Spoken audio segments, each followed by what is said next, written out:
तो उपचुनाव की जंग में 96 और स्वार सीट पर मतदान जारी। 301 मतदान केंद्रों के 444 बूथों पर हो रही है वोटिंग। तो 4 जोन 34 सेक्टर में बांटी गई है विधानसभा। तो कड़ी सुरक्षा के बीच हो रहा है मतदान। विधानसभा चुनाव और उपचुनाव के लिए पीएम मोदी की अपील, अपने मताधिकार का जरूर इस्तेमाल करें, ऐसा प्रधानमंत्री नरेंद्र मोदी ने कहा है। 301 मतदान केंद्रों के 444 बूथों पर वोटिंग हो रही है। 4 जोन और 34 सेक्टर में विधानसभा को बांटा गया है। कड़ी सुरक्षा के बीच यहां पर मतदान हो रहा है।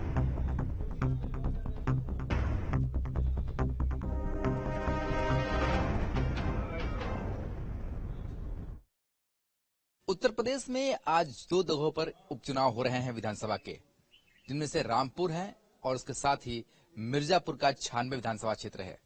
दरअसल मिर्जापुर का ये जो पूरा क्षेत्र है, ये अपना दल इसके गढ़ के रूप में माना जाता है।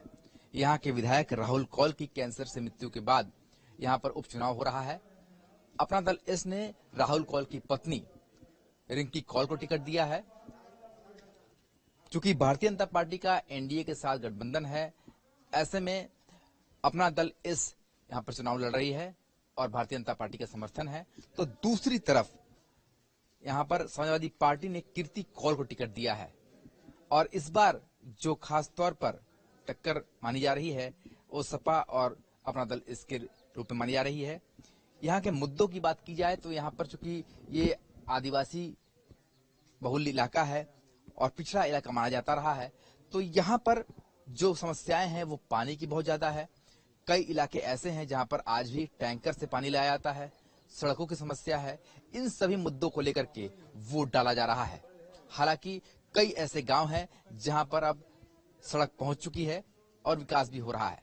तो अब देखने वाली बात यह होगी कि इस बार जनता किस तरीके से मतदान करती है और साथ ही ये भी बात तय हो रही है कि जो अपना दल इसका एक गढ़ है 10 सालों से, क्या वो गढ़ अपना दल इस बचा पाता है या फिर जनता किसे चुनती है। इन सभी चीजों को लेकर के जो मतदान है वो मिर्जापुर की 96 विधानसभा के इस प्राथमिक विद्यालय आप देख सकते हैं लालगंज में शुरू हो चुका है और सुबह से ही यहाँ पर कतार जो है वो देखी जा रही है। लगातार वोट डालने के लिए लोग यहाँ पर पहुंच रहे हैं। वीडियो जर्नलिस्ट विपिन सिंह के साथ सुशांत मुखर्जी, न्यूज 8 मिर्जापुर।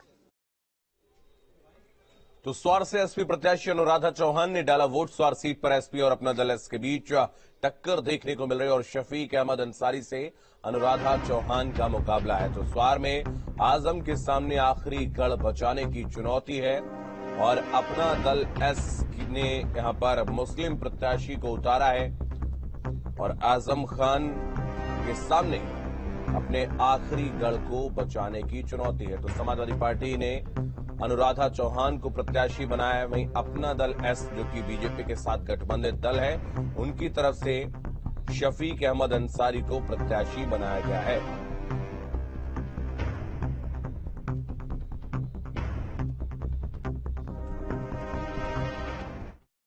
बहुत अच्छी तैयारी है और लोकतंत्र का महापर्व है ये। मैं चाहती हूँ कि मैंने जो ये कदम अपने क्षेत्र की पूरी जनता के लिए निकाला है, आज मुझे मेरी जनता स्वीकार करे और मेरा साथ दे, क्योंकि मैंने ये सेवा के लिए कदम निकाला है। तो स्वार सीट से अभिषेक हमारे सहयोगी इस वक्त हमारे साथ जुड़ रहे हैं और लगातार वहां पर मतदान भी जारी है। अभिषेक, आपके पास आएंगे, क्या कुछ इस दौरान की तस्वीर है? क्या लोग जागरूकता के साथ यहां पर शरीक हो रहे हैं इस मतदान में या फिर एक खानापूर्ति ही हो रही है? देखिए, ये मतदान केंद्र है। यहाँ तो आपको कतार दिखाई दे रही है, महिलाओं की भी दिखाई दे रही है और ये पुरुषों की भी कतार है। लेकिन बाकी स्वार में जहाँ जहाँ अभी हम 2-3 जगह होके आए हैं वहाँ इतना उत्साह नहीं है, लेकिन यहाँ कस्बे में उत्साह जरूर दिखाई दे रहा है। ये सवार टांडा है और यहाँ पर उत्साह दिखाई दे रहा है। भैया ये बताओ, फिर से उपचुनाव हो रहा है आपके यहाँ जी, कितना उत्साह है? इसे लेके कैमरे पे देख के बोलो। सही है। इस बार क्या मुद्दे हैं? 2 बार तो विधायक आपके चेंज हो गए जी। विकास है। तो विकास किस तरीके से होगा? पहले हुआ क्या? पहले ये तो हो ही रहा है, विकास चल रहा है, इस टाइम चल रहा है। तो अपना दल से तो शफीक अंसारी खड़े हैं जी। तो क्या लगता है कि किस तरीके से उठ करवट बैठेगा? ये सपा से अनुराधा चौहान 13 तारीख को पता चलेगा सर। कुछ मन में नहीं है अभी? जी, हमारा काम वोट देने का है। बहुत बढ़िया जवाब दिया इन्होंने। क्या नाम है भैया आपका? मेरा नाम मोहित चौहान। मोहित, कुछ मुद्दे हैं या उपचुनाव एक फॉर्मेलिटी है इसलिए वोट देना है? नहीं, फॉर्मेलिटी नहीं है, मेन मुद्दा तो विकास का है इसमें। तो विकास को लेके क्या ध्यान में रखते हो कि कौन सा कैंडिडेट होना चाहिए जो विकास करा दे? कैंडिडेट तो दोनों ही सही हैं। अब देखो किसकी पार्टी मतलब जो निकलती है, हमारा काम वोट देने का है सिर्फ। वोट देने का है। और आप ये देख सकते हैं कि ये कतार जो यहाँ पे लगी हुई है, पैरामिलिट्री फोर्स भी इस उपचुनाव में लगाया गया है। स्थानीय पुलिस के साथ सीआरपीएफ की टुकड़ियां हैं जो यहाँ पर चुनाव को संपन्न करा रही हैं, जिससे कि उपचुनाव को लेकर कुछ ना हो। अब्दुल्ला आजम की 2 बार यहाँ से विधायकी निरस्त हो चुकी है और 2 बार उपचुनाव भी स्वार में हुआ है। ये 6 साल में चौथा चुनाव यहाँ पर हो रहा है। मजेदार बात यह है कि समाजवादी पार्टी ने अनुराधा चौहान को यहाँ से उम्मीदवार बनाया है, जबकि भाजपा के सहयोगी दल अपना दल से शफीक अंसारी मैदान में है। अब देखना ये होगा क्या भाजपा और उसके सहयोगी दल से जो परंपरागत वोट, हिंदू वोट जिसे कहते हैं, वो शफीक अंसारी को पड़ेगा या समाजवादी पार्टी से अनुराधा चौहान है तो जो चौहान बाहुल्य गांव है वो शफीक अंसारी को पसंद करते हैं या अपनी बिरादरी के कैंडिडेट अनुराधा चौहान को। ये रिजल्ट जरा दिलचस्प होगा। यहां समाजवादी पार्टी हमेशा से अब्दुल्ला आजम को टिकट देती रही है, यानी कि मुस्लिम कैंडिडेट एक चेहरा होता था और भाजपा से या उसके सहयोगी दल से एक हिंदू कैंडिडेट होता था। लेकिन इस बार उल्टा हुआ है, इसलिए दिलचस्पी ज्यादा है। और सवार के इस उपचुनाव में मतदान प्रतिशत कितना रहता है, इस पर भी निगाह रहने वाली है। बिल्कुल अभिषेक, आप बने रहिए हमारे साथ। 96 सीट से हमारे साथ सुशांत इस वक्त जुड़ रहे हैं।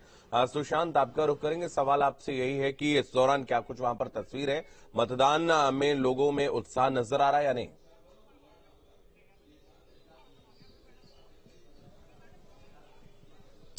देखिए, सुबह 7 बजे से ही मतदान शुरू हो चुका है और इस 96 सीट की अगर बात की जाए, आपको तस्वीरें दिखाएंगे। लालगंज का ये आदर्श बूथ है जहां पर आप देख सकते हैं कि महिलाओं की भी कतार है, पुरुषों की भी कतार है, पर वो उत्साह जो विधानसभा चुनाव में देखने को मिलता था वो उपचुनाव में फिलहाल अभी तक तो नजर नहीं आया है। हालांकि यहाँ पर जो लड़ाई है वो दिलचस्प इसलिए हो जाती है क्योंकि अपना दल इसका ये गढ़ माना जाता है, क्योंकि अनुप्रिया पटेल की जो साख का सवाल है, इस सीट को जीतना। राहुल कौल की मृत्यु के बाद रिंकी कौल, उनकी पत्नी को अपना दल इसने टिकट दिया है, क्योंकि भाजपा का गठबंधन है, इसलिए पूरा जोर लगाया गया है कि इस सीट पर फिर से एक बार कब्जा किया जा सके। दूसरी तरफ समाजवादी पार्टी की कीर्ति कौल भी मैदान में है और लगातार वो चुनाव लड़ती आई है, तो इस बार जो कांटे की टक्कर है वो अपना दल इस और सपा के बीच में ही मानी जा रही है। इसके साथ ही अगर मुद्दों की बात की जाए तो ये जो 96 सीट है, ये जो इलाका है, ये मध्य प्रदेश का ये बॉर्डर है और यहाँ पर अधिकतर जो आदिवासी बहुल्य और पिछड़े इलाका ये माना जाता है। कई ऐसे इलाके हैं जहाँ पर पानी की समस्याएं आज भी बनी हुई हैं, सड़कों की समस्या आज ही बनी हुई है। तो इन सारे मुद्दों को लेकर के ये चुनाव जो है वो हो रहा है। पर इस पूरे इलाके की अगर बात की जाए तो इस पूरे इलाके में जिस तरीके से 10 सालों से अपना दल इसका कब्जा रहा है, दबदबा रहा है, तो उस दबदबे को किस तरीके से कायम रख सकते हैं, ये एक बहुत बड़ा सवाल अपना दल इसके लिए रहेगा, क्योंकि ये अपना दल इसका ये गढ़ माना जाता है। मिर्जापुर की अनुप्रिया पटेल हैं, तो ऐसे में पूरी कोशिश है बीजेपी की और उसकी सहयोगी पार्टी अपना दल इसकी कि इस बार भी ये सीट जो है उन्हीं के खाते में आए। हालांकि जो समाजवादी पार्टी की प्रत्याशी है कीर्ति कौल, वो भी लगातार दमखम दिखा रही हैं। उनका भी ये कहना है कि हम इस बार सारे वादे को पूरा करेंगे। अब किसके वादों में कितना दम है, जनता किस पर एतबार करती है, ये तो मतदान हो रहा है और 13 मई को जब इसके रिजल्ट आएंगे तब पता चलेगा। पर फिलहाल आदर्श बूथ का ये हाल आप देख सकते हैं कि यहाँ पर जो मतदान की स्थिति है वो किस तरीके से दिखाई दे रही है, कि जो एक बहुत लंबी कतार में विधानसभा चुनाव में दिखाई देती थी, तो फिलहाल ऐसा कुछ अभी नजर नहीं आया है। और इसके साथ ही अगर बात की जाए डिटेल्स की, तो यहाँ पर लगभग 444 पोलिंग पार्टी की यहाँ पर रवानगी की गई थी। 301 मतदान केंद्र है, 9 प्रत्याशी इस समय चुनाव लड़ रहे हैं यहाँ पर और 3,63,774 वोटर जो है यहाँ पर इन 9 प्रत्याशियों के भाग्य का फैसला कर रहे हैं। 34 सेक्टर में बांटा गया है और जोनल मजिस्ट्रेट और सेक्टर मजिस्ट्रेट को भी तैनाती की गई है। पुलिस, पीएससी के साथ ही पैरामिलिट्री फोर्स के जो जवान हैं यहाँ पर आपको देखने को मिल जाएंगे। तो ये पूरी व्यवस्थाएं की गई हैं ताकि सुचारू रूप से चुनाव को जो है संपन्न कराया जा सके। सुशांत, क्या बातचीत संभव है मतदाताओं से?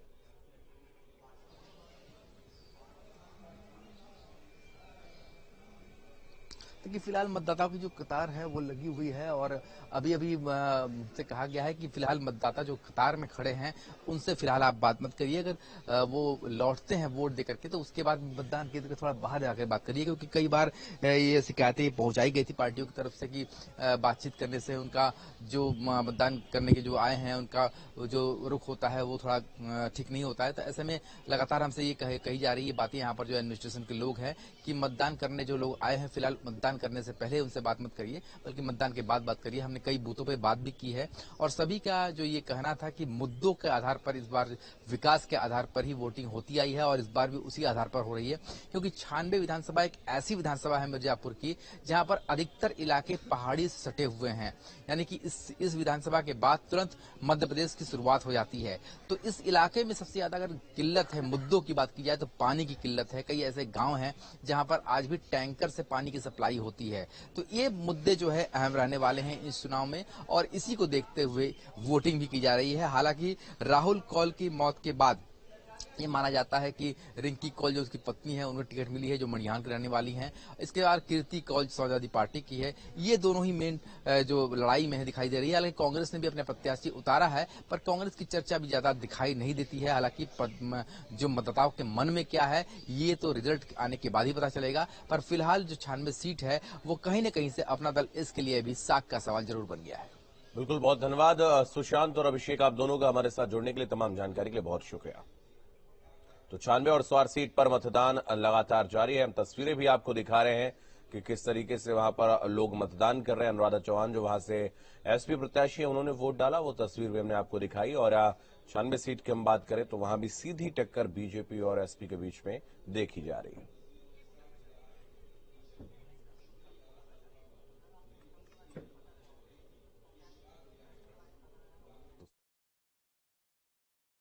रामपुर की स्वार सीट पर आज उपचुनाव होना है। ये स्वार सीट सभी को मालूम है, आजम खान के बेटे अब्दुल्ला आजम की विधायकी निरस्त होने के बाद खाली हुई थी, जिसके बाद आज यहां वोटिंग पड़ रही है। आप देख सकते हैं ये मतदान बूथ जहां पर ये लाइन सुबह से ही लग रही है। हालांकि माना जाता है कि जो इलेक्शन है उसमें जो मेन इलेक्शन होता है उसमें लोग बहुत पार्टिसिपेट करते हैं, बढ़ चढ़कर भाग लेते हैं, लेकिन उपचुनाव में लोगों में क्रेज नहीं होता। लेकिन यहाँ आप लाइन देख रहे हैं, ये एक अच्छा संकेत है। क्या नाम है आपका? खेमचंद चौहान। चौहान साहब, ये बताइए कि बार बार उपचुनाव हो जाते हैं, इस्तीफे हो जाते हैं या विधायकी निरस्त हो जाती है, 5 साल में एक बार वोट देने का चलन है, लेकिन आप तो 5 साल में 4 बार वोट दे रहे हो विधानसभा की। तो ये तो अच्छा है साहब, बार बार मौका मिलता है हमें। बार बार मौका मिलता है जी। तो क्या लग रहा है यहाँ सीन, किस तरीके के मुद्दे हैं ध्यान में? मुद्दे स्वास्थ्य शिक्षा को, ये विकास को ले गए मुद्दे। हाँ, तो अपना दल और सपा ही है मैदान में। जी हाँ, तो दोनों में ही इलेक्शन दिखाई दे रहा है बिल्कुल। कि इस उपचुनाव में क्या व्यवस्था होनी चाहिए जो स्थायी विधायक आप लोगों को? वही है कि 5 साल में एक बार इलेक्शन होना चाहिए। जो भी प्रत्याशी चुन के आए हैं उसको दूसरा नंबर देना चाहिए। ये बार बार इलेक्शन बेकार, पैसे का झंझट ही है, कोई फायदा नहीं इन चीजों से। इलेक्शन 5 साल में एक बार ही होना चाहिए। देखना ये दिलचस्प होगा कि भाजपा के सहयोगी दल अपना दल को क्या भाजपा के वोटर्स मुस्लिम कैंडिडेट होने के बाद भी पसंद करेंगे या समाजवादी की अनुराधा चौहान को बीजेपी के वोटर्स भी पसंद करते हैं। वीडियो जर्नलिस्ट नवीन पाल के साथ अभिषेक शर्मा, रामपुर, न्यूज स्टेट, उत्तर प्रदेश। फिलहाल छोटा सा ब्रेक का, बने रहिए।